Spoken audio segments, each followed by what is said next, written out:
Hello, hi, namaste, namaskar. How are you? Fine. Let's start our today's video. In this video, we will discuss about subject science, standard 9th, chapter number 1st. So today's our topic is states of matter. Dear students, आज का जो हमारा topic है वह है states of matter. Matter means पदार्थ, चीज या वस्तु, और स्टेट्स मीन्स उसके प्रकार, उसकी अवस्थाएं. तो आज की वीडियो में हमें पदार्थ की अवस्थाएं मतलब मैटर के स्टेट्स के बारे में पढ़ना है. तो डियर स्टूडेंट्स, मैटर के 3 स्टेट्स होते हैं. First is solid, second is liquid and third is gas. तो हमें इन तीनों स्टेट्स के बारे में पढ़ना है. तो in this today's video we will discuss about the properties of the states of the matter. मतलब आज की वीडियो में हमें मैटर के इन्हीं स्टेट्स की प्रॉपर्टीज, उसके गुणधर्म, उसकी विशेषताओं के बारे में पढ़ना है. तो dear students, let's see here. So dear students, please write down in your notebook this one heading, states of matter. आज का जो हमारा टॉपिक है वह यही है, स्टेट्स ऑफ मैटर. मैटर के कितने स्टेट्स होते हैं. So first you write down in your notebook, there are 3 states of matter. Matter के 3 स्टेट्स होते हैं. First is solid, second is liquid and third is gas. Dear students, we will study all the states in one by one briefly. हम तीनों states के बारे में one by one briefly पढ़ते हैं. तो हमारा सबसे पहला स्टेट है सॉलिड. तो हमने हेडिंग बनाया सॉलिड. सॉलिड के बारे में हमें पढ़ना है कि सॉलिड का जो शेप होता है वो डिफाइनाइट शेप होता है. शेप का मतलब होता है उसका आकार, उसकी आकृति. तो सॉलिड का जो आकार होता है, उसका शेप होता है, वो निश्चित होता है. डिफाइनाइट मतलब निश्चित. जैसे कि आपने टेबल देखा है, तो टेबल का जो आकार होता है वो निश्चित होता है. उसका आकार जो होता है वो अनिश्चित नहीं होता. एक फिक्स बाउंड्री, उसका एक फिक्स आकार होता है, एक फिक्स शेप होता है. उसी तरीके से आपने अगर ग्लास देखा होगा तो ग्लास भी एक सॉलिड है, तो उसका भी एक निश्चित शेप है, एक निश्चित आकृति है. सेकेंड जो प्रॉपर्टी है सॉलिड की वह है डिस्टिंक्ट बाउंड्री. मतलब सॉलिड की जो बाउंड्री होती है वो भी एक निश्चित होती है. बाउंड्री मतलब कि आपने टेबल की बाउंड्री देखी है, तो उसकी बाउंड्री मतलब आप टेबल को कहीं पर भी उठा के रखोगे, उसकी बाउंड्री सेम होगी, निश्चित होगी. उसकी बाउंड्री कभी भी चेंज नहीं होगी, फिक्स बाउंड्री होगी. तीसरी जो प्रॉपर्टी है वो है सॉलिड की रिजिड. रिजिड का मतलब होता है कठोर. कोई भी सॉलिड जो होता है वो रिजिड होता है, मतलब कठोर होता है. फोर्थ जो इसकी प्रॉपर्टी है वो है सॉलिड की इनकम्प्रेसिबल. इनकम्प्रेसिबल मतलब हम सॉलिड को दबा नहीं सकते, कंप्रेस नहीं कर सकते सॉलिड को. जैसे कि टेबल है, तो टेबल को मैं कंप्रेस नहीं कर सकता, दबा नहीं सकता. जो लास्ट प्रॉपर्टी है सॉलिड की वह है डिफाइनाइट वॉल्यूम. मतलब कि सॉलिड का वॉल्यूम का मतलब होता है कैपेसिटी, उसका आयतन. सॉलिड का जो कैपेसिटी होता है, जो वॉल्यूम होता है, वो निश्चित होता है. तो डियर स्टूडेंट्स, ये तो हुआ सॉलिड की property. Let's be discuss about property of liquid. Liquid की प्रॉपर्टी क्या होती है. तो लिक्विड की प्रॉपर्टी के अंदर हम देखेंगे कि लिक्विड का जो शेप होता है वो नॉन डिफाइनाइट होता है, मतलब नो डिफाइनाइट शेप. लिक्विड का शेप जो है वो डिफाइनाइट नहीं होता. जैसे कि आप पानी की अगर बात करें तो ग्लास के अंदर पानी का आकार अलग होता है और कंटेनर के अंदर का आप पानी डालो तो उसका आकार अलग हो जाएगा. तो लिक्विड का आकार जो है वो बदलता रहता है. अगर आप पानी को खुले फर्श के ऊपर डाल दोगे तो पानी जो है वो उस फर्श का आकार ले लेगा. तो इस प्रकार से लिक्विड का जो शेप होता है वो नो डिफाइनाइट होता है. सेकेंड जो प्रॉपर्टी है लिक्विड की वह है नो डिफाइनाइट बाउंड्रीज. लिक्विड की बाउंड्री डिफाइनाइट नहीं होती. जैसे कि अगर आप वाटर को ग्लास में डालोगे तो वो ग्लास का बाउंड्री ले लेगा. अगर आप उसको कंटेनर में डालोगे तो कंटेनर का बाउंड्री ले लेगा. और अगर उसी वाटर को आप खुले फर्श पे डाल दोगे तो जहां तक उसको जगह मिलेगी वो वहां तक फैलता जाएगा. मतलब उसका बाउंड्री भी डिफाइन नहीं होता है. तीसरी जो प्रॉपर्टी है लिक्विड का वह है फ्लूडिटी. फ्लूडिटी का मतलब होता है बहाव, बहना. तो लिक्विड के अंदर एक प्रॉपर्टी, एक गुणधर्म होता है कि लिक्विड जो है वो बह सकता है. तो लिक्विड की जो थर्ड प्रॉपर्टी है वह है फ्लूडिटी. फोर्थ जो प्रॉपर्टी है लिक्विड की वह है लो कंप्रेसिबल. कंप्रेसिबल का मतलब मैंने पहले आपको बता दिया है कि दबाना. लिक्विड का जो कंप्रेसिबल गुणधर्म है वो लो होता है, मतलब हम थोड़ा थोड़ा उसको दबा सकते हैं. जो लास्ट प्रॉपर्टी है लिक्विड की वह है डिफाइनाइट वॉल्यूम. मतलब लिक्विड का जो कैपेसिटी होता है, जो उसका आयतन होता है वो डिफाइनाइट होता है, मतलब निश्चित आयतन होता है लिक्विड का. Now let's see our third states of matter property of the third states of matter that is gas. Gas के बारे में अगर हम बात करें तो गैस का जो पहला पॉइंट है वो है नो डिफाइनाइट शेप।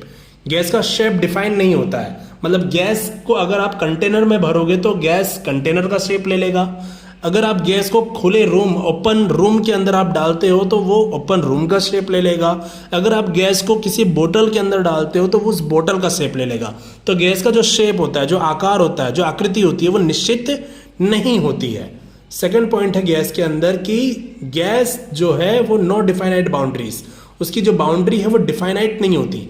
अगर आप बोतल में डालते हो तो बोतल की बाउंड्री लेगी, अगर आप उसको रूम में डालोगे तो उसका बाउंड्री रूम की तरह हो जाएगा। तो इस प्रकार से गैस की बाउंड्री जो है वो निश्चित नहीं होती। गैस के अंदर भी सेम कैरेक्टरिस्टिक्स होता है कि गैस के अंदर फ्लूडिटी होता है, मतलब बहाव होता है। गैस के अंदर फ्लूडिटी का भी प्रॉपर्टी होता है। फोर्थ, अगर हम प्रॉपर्टी की बात करें गैस की, तो हाई कंप्रेसिबल होता है। गैस के जो पार्टिकल्स होते हैं वो काफ़ी दूर दूर होते हैं, जैसा कि आप यहाँ पर डायग्राम में देख सकते हो कि ये गैस है मान लीजिए। तो गैस के अंदर के जो पार्टिकल्स होते हैं उनके बीच में काफ़ी जगह होती है, जिसकी वजह से इसके अंदर जो कैरेक्टरिस्टिक्स होता है वो हाई कंप्रेसिबल का होता है। मतलब हम इजीली इसको क्या कर सकते हैं, बहुत ज़्यादा दबा सकते हैं। अब बाकियों में देखिए कि अगर ये सॉलिड है तो सॉलिड में जो पार्टिकल्स हैं उनके बीच में जगह आपको नहीं दिख रही है, इसका मतलब आप इसको इजीली दबा नहीं सकते। अगर मैं यहाँ पर लिक्विड की बात करूँ तो लिक्विड के अंदर पार्टिकल्स के बीच में आपको थोड़ी थोड़ी जगह दिख रही होगी, इसलिए मैंने बताया था कि जो लिक्विड होता है वो लो कंप्रेसिबल होता है, मतलब थोड़ी थोड़ी जगह होने की वजह से हम इसको थोड़ा थोड़ा दबा सकते हैं। लेकिन अगर मैं गैस की बात करूँ तो गैस के अंदर पार्टिकल्स के बीच में बहुत ज़्यादा जगह होती है, जिसकी वजह से गैस जो है वो हाई कंप्रेसिबल होता है।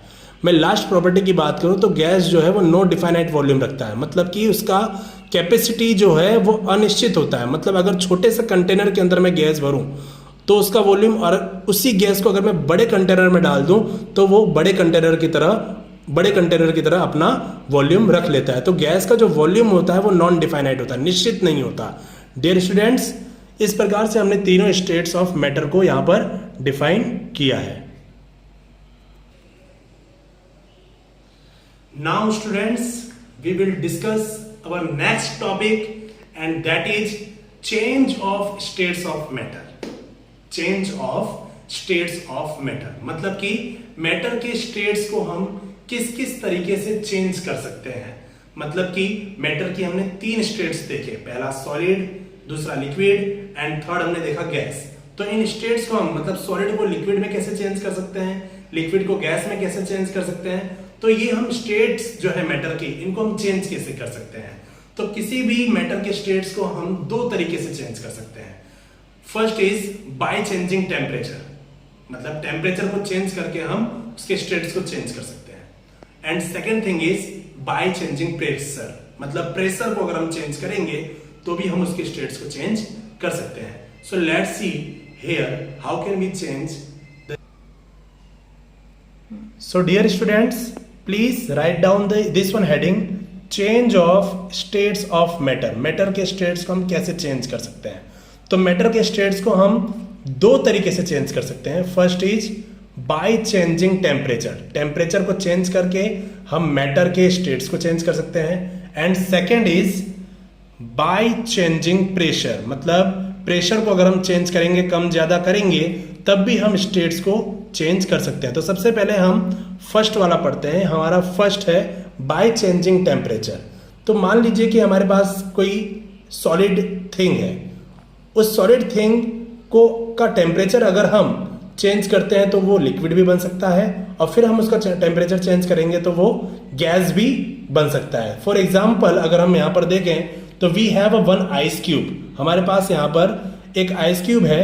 So we know very well ice cube is in a solid form, ice cube जो होता है वो सॉलिड फॉर्म में होता है। And when we increase the temperature, it's mean when we giving the temperature to the ice cube, जब हम ice cube को टेम्परेचर देते हैं, so we know very well it is change in a water, वो water में change हो जाता है। And we know this is water is in a liquid form, water जो होता है वो लिक्विड फॉर्म में होता है। And we again giving the temperature to the water, अगर हम इस वाटर को फिर से टेम्परेचर देने लगे और ज्यादा, so it is change into a water vapour, इसका मतलब है कि वो वेपर में चेंज हो जाता है। And we know very well water vapour is in a gas form.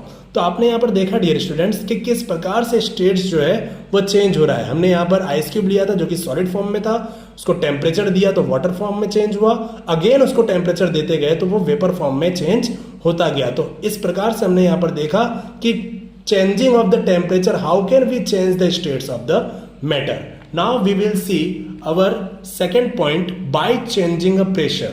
मतलब प्रेशर को चेंज करके हम किसी भी मैटर के स्टेट्स को कैसे चेंज कर सकते हैं। सो सपोज कि अगर हमारे पास कोई गैस है, उस गैस पे जब आप प्रेशर डालोगे तो आप अच्छी तरीके से जानते हो कि गैस के अंदर पार्टिकल्स जो होते हैं वो दूर दूर होते हैं, काफी जानते हो ना अच्छी तरीके से कि गैस के अंदर जो पार्टिकल्स होते हैं वो काफी दूर दूर होते हैं। तो जब आप उसको प्रेशर डालोगे डियर स्टूडेंट्स तो वो पार्टिकल्स के बीच का जो स्पेस है वो भी तो कम होगा।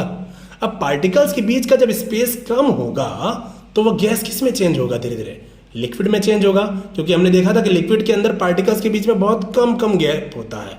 तो जब गैस को आप ज्यादा प्रेशर डालोगे तो वो लिक्विड में चेंज हो जाएगा, और फिर जब उस लिक्विड पर भी प्रेशर डालोगे तो वो धीरे धीरे किस में चेंज होगा? सॉलिड में, क्योंकि लिक्विड के अंदर पार्टिकल्स में थोड़े थोड़े गैप होते हैं। लेकिन जब आप उस पर और प्रेशर डाल रहे हो तो वो गैप भी धीरे धीरे क्या हो रहा है? फील हो रहा है। मतलब फिर वो किस में चेंज हो रहा है? सॉलिड में चेंज हो रहा है। हमारे पास एक एग्जाम्पल के तौर पर अगर हम लाइटर देखते हैं, लाइटर जो सिगरेट को जलाने वाला जो लाइटर होता है, तो अगर उस लाइटर की बात करें तो लाइटर के अंदर लिक्विड भरी हुई होती है डियर स्टूडेंट्स। लेकिन वो लाइटर के अंदर लिक्विड कैसे भरी जाती है? तो पहले वो गैसियस फॉर्म में होता है, गैस के फॉर्म में होता है। उसे कंटेनर में, उस गैस को कंटेनर में भरा जाता है और फिर उस पर प्रेशर डाला जाता है। उस कंटेनर के ऊपर क्या डाला जाता है डियर स्टूडेंट्स? प्रेशर डाला जाता है, और फिर वो गैस किस में चेंज होती है? लिक्विड में चेंज होती है।